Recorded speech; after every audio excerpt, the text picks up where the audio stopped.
घिरा हूँ मैं सवालों से, हमको जवाब चाहिए। अगर ना मिले जवाब तो इनकलाब चाहिए, इनकलाब चाहिए, इनकलाब चाहिए। बिहार व देश में सामाजिक क्रांति की जरूरत है। सामाजिक समता के विकास के लिए मजबूत कार्यशैली का होना बहुत जरूरी है। पुरानी परंपरा को दफना दो, अनंत भविष्य सबों का है।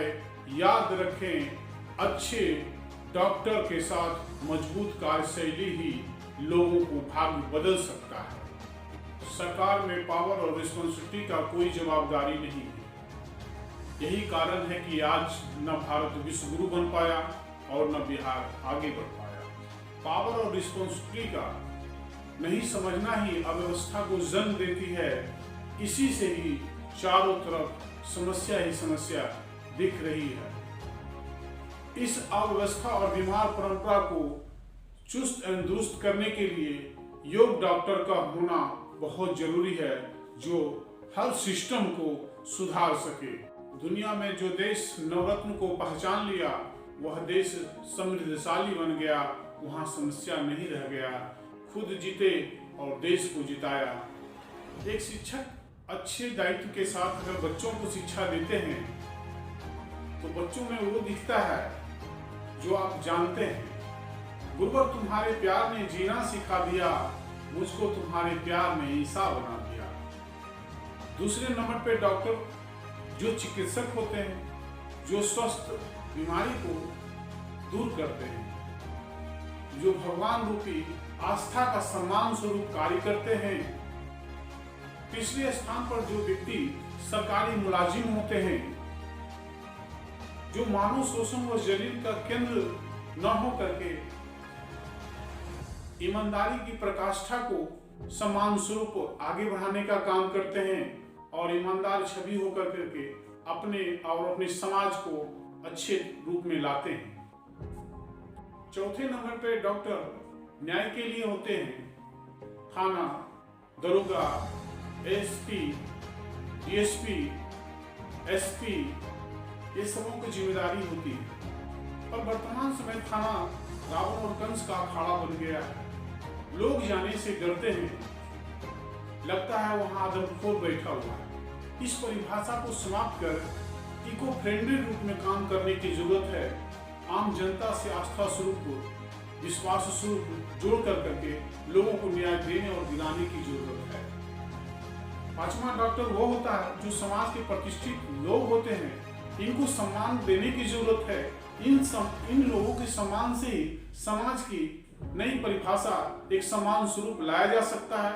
लोगों में भाईचारे, प्रेम, बंधुत्व की भावना पैदा की जा सकती है। छठे स्थान पर डॉक्टर जो आते हैं वो जनप्रतिनिधि का स्थान आता है।